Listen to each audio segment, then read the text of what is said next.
अपने साथ 2 फ्रूटी लेके आए थे। फ्रूटी में जो है सो पता नहीं क्या था, नहीं था, मुझे नहीं पता।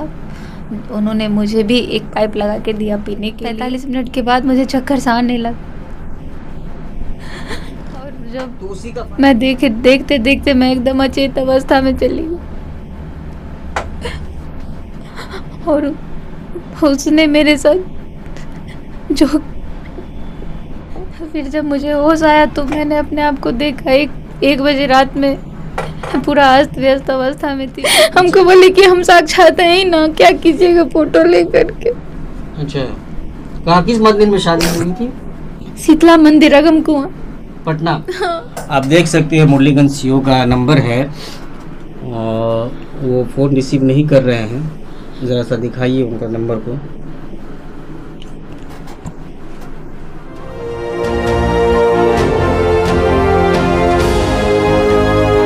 द रिपब्लिकन टाइम्स, खबर ही नहीं विश्लेषण भी। सलाम, नमस्कार, सत श्री अकाल। आप देख रहे हैं रिपब्लिकन टाइम्स। मैं रजीउर रहमान।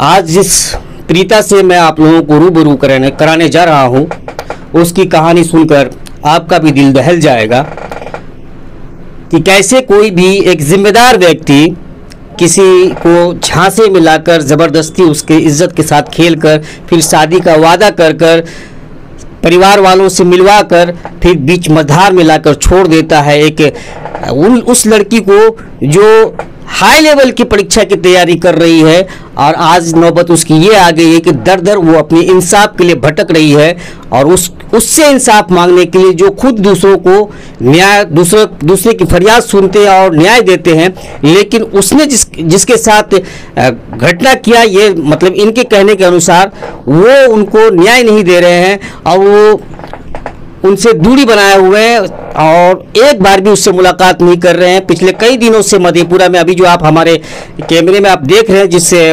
प्रीता की तस्वीर, वो पिछले कई दिनों से मधेपुरा में उस शख्स से मिलना चाह रही है जिसने इनसे शादी का वादा किया था। और इसके सारे ये कह दीजिए कि इसकी इज्जत और इसकी ज़िंदगी को बर्बाद कर दिया इस झांसे में लाल के कि मैं शादी करूँगा, लेकिन जब वक्त आया तो इनकार कर दिया। बाकी बात क्या है, पूरी कहानी इस मामले की आप खुद इस प्रीता की ज़बानी ही सुनिए। बताइए क्या मामला है। और आप पिछले कई दिनों से सुन रहे हैं मधेपुरा में आप दर दर भटक रही हैं। मुरलीगंज सीओ का मामला सामने आ रहा है कि वो आपके साथ गलत किए, शादी का वादा करके फिर वो वादे से मुकर गए हैं। कहाँ इसमें क्या सच्चाई है? सर मैं कहाँ से शुरू करूँ, कहाँ पे ख़त्म करूँ, मुझे कुछ भी समझ में नहीं आ रहा है। मैं आपको जब से उनको बेल मिला, 6 दिसंबर को उनको बेल मिला और बेल मिलने के बाद से ही मैं अपने न्याय के लिए भटक रही हूँ। आपसे पहली मुलाकात उनकी कहाँ हुई थी? सर मेरी पहली मुलाकात उनसे, वो मेरे पास आए थे मैथिली का वैकल्पिक विषय के रूप में नोट्स लेने के लिए मेरे से। कब? 20 अक्टूबर 2020 को। कहाँ मतलब? पटना में। पटना में जी। पढ़ाई कर रही थी? पढ़ाई कर रहे थे, उनका भी पढ़ाई ही चल रहा था, वो जॉब में नहीं थे उस समय। अच्छा जी। तो वही आपसे मुलाकात हुई? वही मुलाकात हुई हमारी। तो आपके साथ जो उसने गलत किया, वो किस तरह से आपके साथ गलत किया? सर जब वो मेरे पास नोट्स लेने के लिए आए तो मैं तो उनको नोट्स दे दी, लेकिन उनको मेरा लिखा हुआ समझ में नहीं आ रहा था। तो उन्होंने कहा कि आप थोड़ा सा टाइम दे के मुझे अगर इसका जो है सो विश्लेषण कर दें तो बेहतर होगा। तो मैं उस समय कोरोना काल का समय था, मैं अपने हॉस्टल में रह तो ज़रूर रही थी, लेकिन मैं पढ़ाने के दृष्टिकोण से एक चैम्बर भी रखी थी, तो वहाँ पे मैं उनको बुलाई थी। अपने साथ 2 फ्रूटी लेके आए थे। फ्रूटी में जो है सो पता नहीं क्या था, नहीं था, मुझे नहीं पता। उन्होंने मुझे भी एक पाइप लगा के दिया पीने के लिए, खुद भी उन्होंने एक पिया, लेकिन मुझे थोड़ा सा 45 मिनट के बाद मुझे चक्कर सा आने लगा। तो उसी का फायदा उठाकर उसके बाद जो है सर, मैंने कहा कि मुझे मेरे कमरे तक आप छोड़ दीजिए। और जब मैं देखते देखते मैं एकदम अचेत अवस्था में चली गई और उसने मेरे साथ जो, फिर जब मुझे होश आया तो मैंने अपने आप को देखा, एक बजे रात में पूरा अस्त व्यस्त अवस्था में थी। फिर मैंने उनको मॉर्निंग में 8 बजे कॉल किया तो आए वो। और उसके बाद मैंने उनसे कहा कि आपने मेरे साथ ऐसा क्यों किया। हम जा रहे हैं केस करने के लिए, वो एसके पुरी थाना के अंतर्गत वो क्षेत्र आता था, सिद्धि विनायक गर्ल्स हॉस्टल।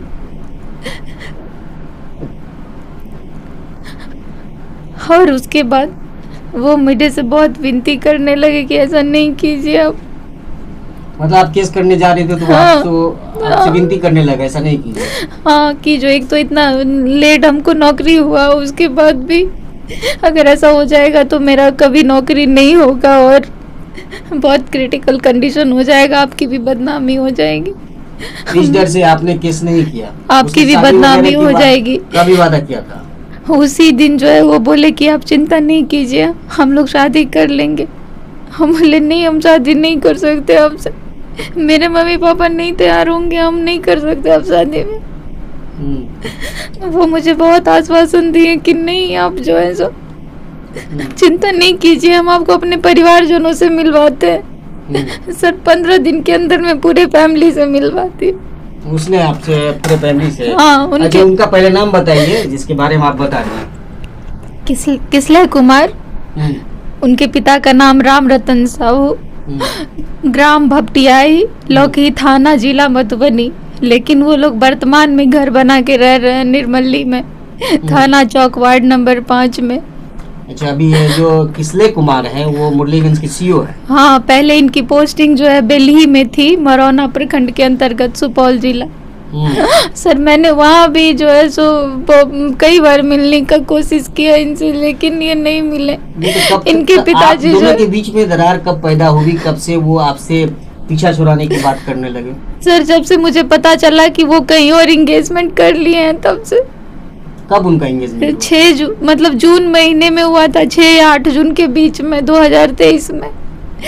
और मैं मुझसे वो मतलब एंगेजमेंट के बाद भी हमको झूठ बोलते रहे, नहीं मेरा एंगेजमेंट नहीं हुआ है, जबकि ये सूचना जो है उनके परिवार के द्वारा ही मुझे दिया गया था। आपका बहुत सारा चार्ज जो व्हाट्सएप चैट वगैरह देख रहे थे, काफी मतलब बातें होती रहती थी हमेशा लगातार? हाँ जी, दिन भर में 10 से 12 बार कहिए कि फोन तो होते रहता था। हाँ, कभी सर एहसास नहीं हुआ कि वो ऐसा करेंगे मेरे साथ। अच्छा, जैसे कि उस दिन तो फ्रूटी में कुछ मिला के, आपका कहने का मतलब है कि कुछ मिला के नशीली पदार्थ या बदहवास करने वाला चीज मिला के उसमें जो है ना आपके साथ वो गलत किया। इसके बाद भी आपके साथ कुछ गलत हुआ क्या? सर उसके बाद उन्होंने जो है सो घर के लोगों को कहा कि नहीं, हम लोग दिसंबर में ही शादी होने वाली थी, कोरोना के कारण शादी टल गया। फिर इनका जो है जनवरी 2021 में इंटरव्यू था। फिर हम और इनके पिताजी, इनके भाई लोग इनको इंटरव्यू दिलाने ले गए बीपीएससी आयोग। एक इंटरव्यू के 1 महीना बाद हम लोगों ने जो है सो मतलब अब इस रिश्ते को नाम देने के लिए तात्काल जो है मंदिर में इन्होंने हमसे शादी भी की। हाँ, 22 फरवरी 2021 को। उसका जो भी एविडेंस था सर मेरे मोबाइल में था, लेकिन मेरा मोबाइल खराब हो गया तो मैंने इनसे कहा कि थोड़ा सा बनवा दीजिए, तो फॉर्मेट ही पूरा हो गया। उसके बाद मैंने इनसे रिक्वेस्ट करते रही कि भेज दीजिए, नहीं भेजे।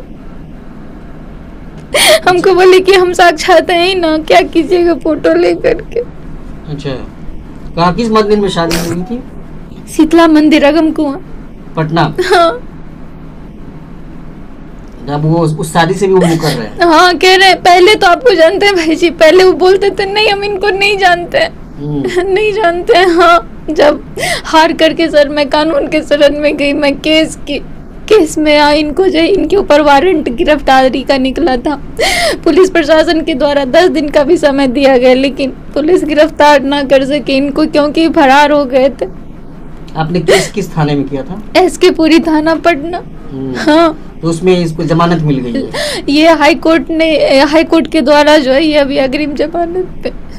अच्छा, हाँ। किस दिन आप इनको जमानत मिली? 6 दिसंबर 2023 को। नहीं, किस आधार पे इनको जमानत मिली? इनको ये रिलेशन विद कंसेंट यानी लिव इन रिलेशनशिप के आधार पे कि हम इन फ्यूचर में शादी करेंगे, इस आधार पे जो बिल मिला इनको, और ये इस चीज को मान नहीं रहे हैं। पहले कहते थे हम कोर्ट की बात मानेंगे, लेकिन अब कोर्ट की बात कभी जो है मानना कर रहे हैं। पिछले कई दिनों से आप मधेपुरा में इनसे मिलने की कोशिश कर रहे हैं। सर मैं यहाँ पे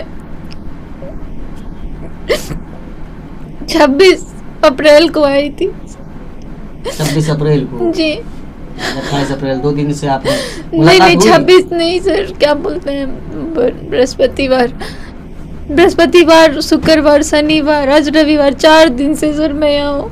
4 दिन से आप हाँ। एक इस बीच में मुलाकात हुई इनसे? 3 दिन बैठ के आए हैं वहाँ कार्यालय, लेकिन वो मुरलीगंज में नहीं आ रहे, आवाज पे भी नहीं आ रहे हैं, दूसरे के आवाज में सर भागे फिर रहे हैं। मैं उन लोगों के भी आवाज का चक्कर लगा रही हूँ, लेकिन वो मिल नहीं पा रहे हैं हमसे। कल उनके पिताजी आए थे, उसको फोन उठाते हो आप? फोन भी नहीं उठाते। मैंने दूसरे के नंबर से फोन किया उनको, तो यहाँ के स्थानीय लोगों के द्वारा हमको धमकी दिलवाते हैं कि यहाँ से चली जाओ।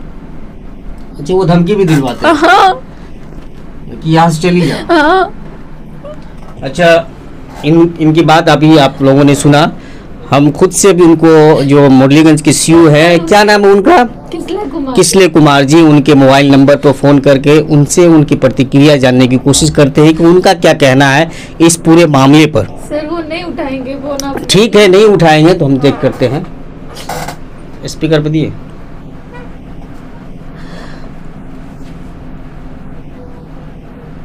You are calling is not answering. Please try later.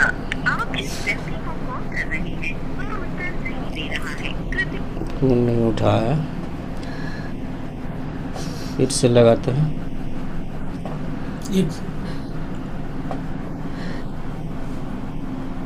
आवाज इतना ही है।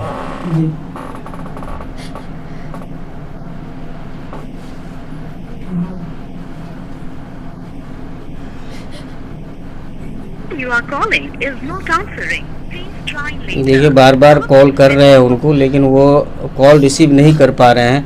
आप अपने मोबाइल से लगाएंगे? लगता है इस नंबर को वो पहचानते हैं, इसलिए भी हो सकता है कि वो। हाँ, आप देख सकते हैं मुरलीगंज सीओ का नंबर है, और वो फ़ोन रिसीव नहीं कर रहे हैं। ज़रा सा दिखाइए उनका नंबर को।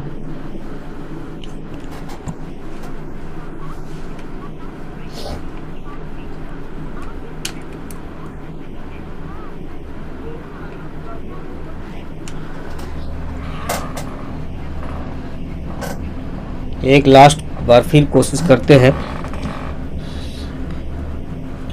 क्योंकि सुनने में ये भी मिल रहा है कि वो किसी का फ़ोन नहीं उठा रहे हैं, क्योंकि उनको पता है कि ये मधेपुरा में है। देख, इस बार वो फ़ोन काट दिया। खैर, वो बात करना नहीं चाहते हैं। तो हम चाह रहे थे कि उनकी भी प्रतिक्रिया, उनका भी अपना पक्ष होता तो अच्छा रहता है कि उनका क्या कहना है, लेकिन वो फ़ोन रिसीव नहीं कर रहे हैं। और जैसा कि इन्होंने भी बताया कि कई दिनों से वो कोशिश कर रही है उनसे मिलने की, उनके ऑफिस में, वहाँ जहाँ उनका आवास है वहाँ, या उनको पता चलता है कि फ़लाँ दोस्त के यहाँ या फ़लाँ जगह है तो वहाँ भी ये तलाश करने के लिए, लेकिन मुलाकात वो नहीं कर रहे हैं। और फ़ोन करने पर भी कोई रिप्लाई नहीं दे रहे हैं, क्योंकि उनको पता है कि मधेपुरा में वो है। लेकिन मैं मुरलीगंज के सीओ साहब से ये कहना चाहूँगा कि सीओ साहब, सच्चाई छुपती नहीं है। अगर बात में अगर ये झूठ बोल रही है तो आपको सामने आना चाहिए और जनता को बताना चाहिए। आप एक जिम्मेदार पद पर हैं और आपके ऊपर बहुत सारी जिम्मेदारियां हैं, और जो आरोप आप पर लगा है बड़ा शर्मनाक आरोप है। और पिछले कई दिनों से ये मधेपुरा में भटक रही है दर दर, ताकि सिर्फ इंसाफ के लिए अकेली। इसकी हालत ये है कि ये समझ जाइए, ये कहते कहावत है, न घर के न घाट के, ये हाल हो गया है इसके साथ।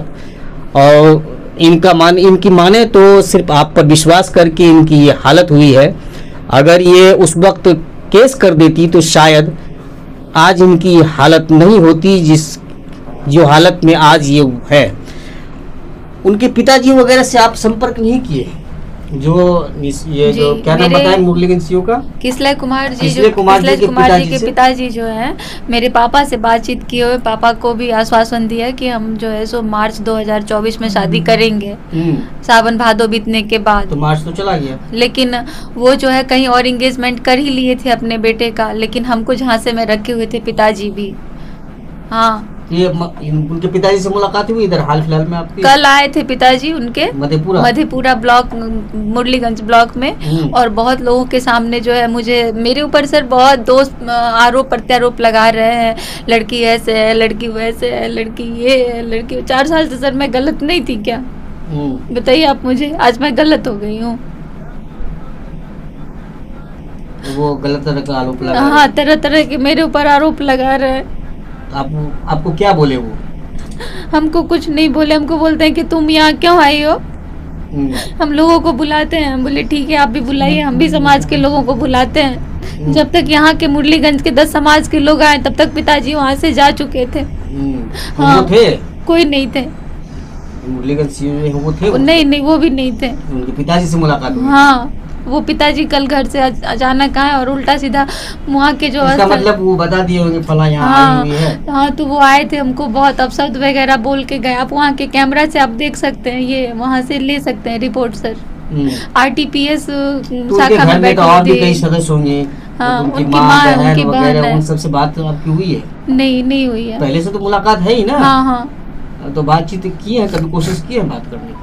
कोशिश करते हैं सर, वो लोग बात नहीं करते हैं। उनके घर पे जाने की कोशिश की है? कई बार कोशिश की, वहाँ के स्थानीय लोगों के द्वारा भी जो है सो मुझे ले जाया गया, लेकिन वो लोग गेट बंद कर लेते हैं, मेरा वीडियो बनाने लगते हैं। एक छोटा सा क्लिप है, मैं आपको दिखाना चाहूँगी।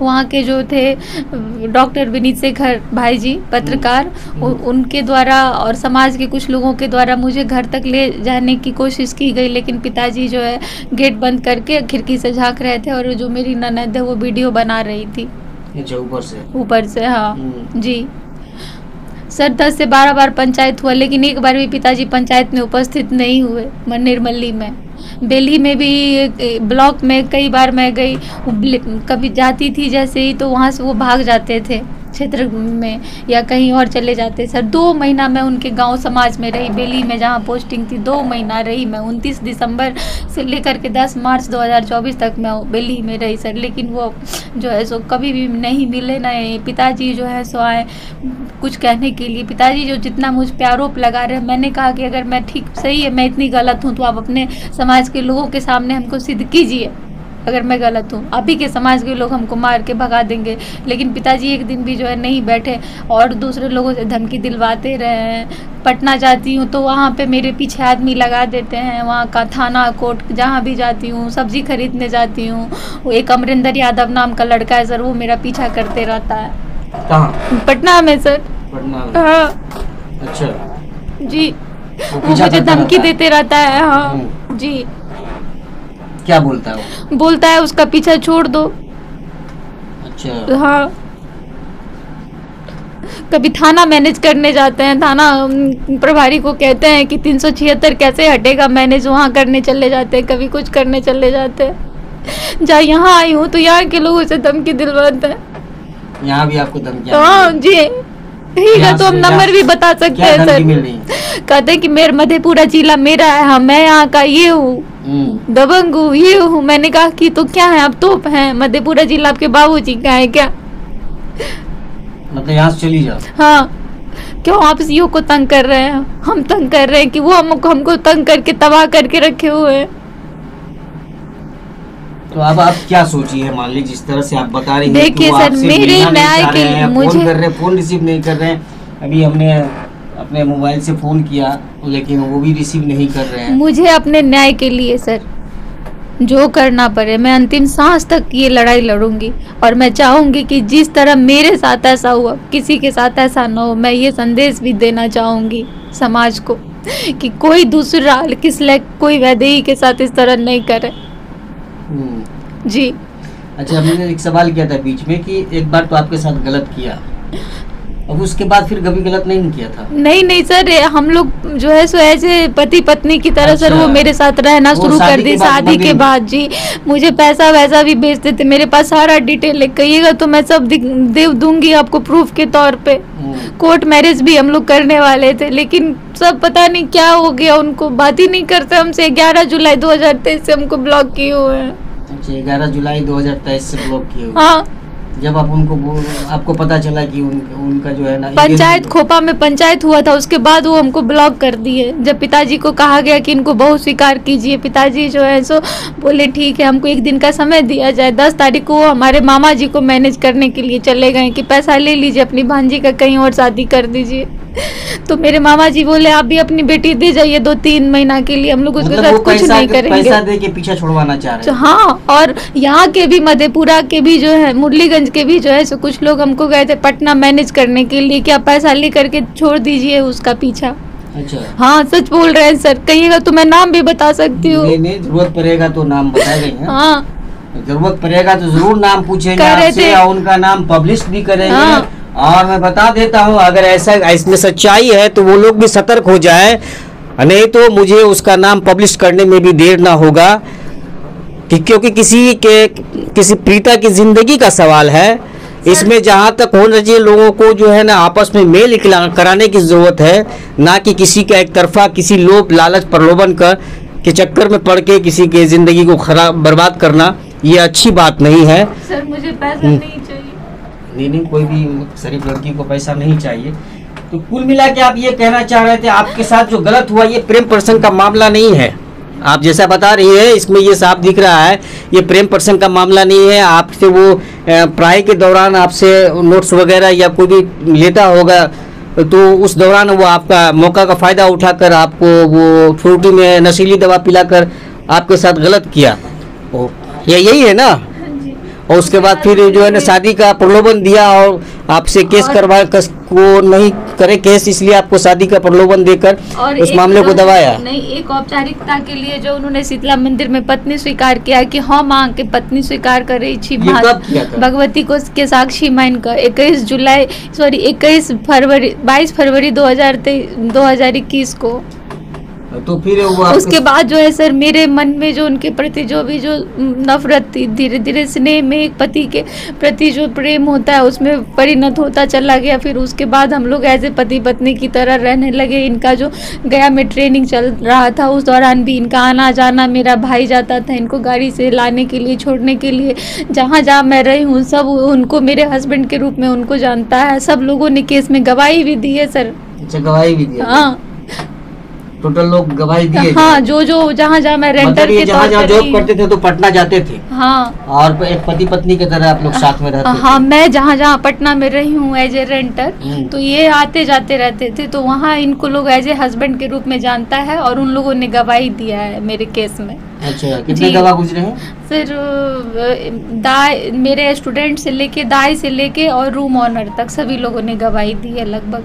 अच्छा, सभी लोग बाय फेस बाय नेम जानते हैं? बाय फेस बाय नेम सब का। हाँ, आपके बच्चे भी हैं क्या? नहीं सर, बच्चे नहीं। तो अब आगे की क्या आप मतलब जिस तरह से आप देख रही है आपके साथ वो मिलना नहीं चाहता, तो फिर आगे कहाँ जाएंगे आप? सर मैं यहीं रहूंगी मधेपुरा में। मधेपुरा में अनशन देना पड़ेगा, अनशन दे दूंगी मैं। मुझे मर जाना होगा मैं मर जाऊंगी, लेकिन मैं उनसे मिले बिना नहीं जाऊंगी। कहाँ अनशन दीजिएगा? कहाँ बैठिएगा? ब्लॉक में जाके अनशन दूंगी मैं। वहाँ नहीं सुनेगा तो? नहीं, वहाँ सुनेगा तो मैं मधेपुरा समाहरणालय के आके अनशन दूंगी मैं। हाँ, अभी तो चुनाव का समय, बहुत सारे नेता वगैरह क्या कहते हैं मुख्यमंत्री का भी दौरा हो रहा है लगातार, कई सारे। तो वहाँ भी गई थी क्या? सर जनता दरबार में मैं गई थी, लेकिन वहाँ आवेदन दी हूँ, लेकिन अभी तक कुछ हुआ नहीं वहाँ पे भी। तो मतलब कुल मिला के आपका ये कहना है कि जब तक आपके साथ इंसाफ ना हो जाए तब तक आप ये लड़ाई जारी रखेंगे? बिल्कुल, मरते दम तक मैं जारी रखूंगी। आपने सुना है कि किस तरह से ये अपने हक हुकूक के लिए और अपने इज्जत के लिए एक लड़ाई अकेली लड़की होकर लड़ रही है ताकि इसको इंसाफ मिल सके। और ये इनका कहना, ये हमने पूछा पहले भी कि आप मीडिया में इस बात को रखने से पहले आप सोच लें, तो इनका ये कहना हुआ है कि वो किसी के माध्यम से ये कहना चाहती है, अगर वो सच रहती तो अपनी बात को मीडिया के सामने रख सकती थी। वो हम पर झूठा इल्ज़ाम लगा रही है, इसीलिए मजबूरन इनको मीडिया के सामने आना पड़ा और अपनी बातों को रखना पड़ा। जहाँ तक आपने खुद ही देखा कि मोबाइल पर अभी ऑन कैमरा हमने उसको मुरलीगंज के सीईओ को कॉल लगाया, कई बार कॉल लगाया, वो फ़ोन काट दे रहे हैं, वो बात करना नहीं चाहते हैं। उनको पता है कि ये मधेपुरा में है और सबके पास जा रही है, तो जाहिर सी बात है उनको कहीं ना कहीं अननोन नंबर से भी शक होता होगा और रिसीव नहीं करते होंगे। अभी उनका जो खास लोग होगा उन्हीं का वो नंबर रिसीव करते होंगे। लेकिन इनका जो कहना है कि ये तब तक इस लड़ाई को जारी रखेंगी और संघर्ष करेंगे अपने हक हुकूक के लिए, जब तक इसको इंसाफ नहीं मिल जाता। तो निश्चित तौर पर ये मधेपुरा मुरलीगंज सीईओ के लिए बड़ी फजीहत की बात होगी। इसलिए वक्त रहते सीईओ को चाहिए कि इस मामले को आपस में निपटा ले, ताकि ज़्यादा ये मामला तूल ना पकड़े। सर एक और बात कहना चाहूँगी मैं, जिस लड़की से एंगेजमेंट हुआ है वो लड़की भी मुझे ना धमकी देती है, मैसेज करती है, प्रोवोक करती है मुझे, तरह तरह का अब शब्द बोलती है मुझे। मैंने कहा कि तुम कौन हो, तुम डिफाइन करो कि तुम पत्नी हो या उसकी मंगेतर हो। तो वो भी नहीं बोलती है और धमकी देती है कि हम तुमको मैसेज करेंगे मैसेज कहिएगा तो हम रिकॉर्डिंग सुना देंगे सर। अच्छा, जरूरत पड़ेगी तो उसको भी सुना देंगे। फिलहाल आज अभी तक में जो आप जो देखे और इस मामले पे पूरी तरह से आपकी क्या प्रतिक्रिया, आप क्या सोच रहे हैं, क्या इसकी बातों में कितनी सच्चाई है, और जो आरोप लगाया गया मुरलीगंज सीईओ पर उसके प्रति आप क्या कहना चाहेंगे, कमेंट बॉक्स में अपनी प्रतिक्रिया ज़रूर दें। तब तक के लिए आगे फिर ज़रूरत पड़ेगी तो हम फिर इनकी बात को या फिर सीईओ जो मुरलीगंज है अगर वो बात करना चाहेंगे तो हम उनकी बात को भी आप लोगों के सामने रखेंगे। तब तक के लिए धन्यवाद।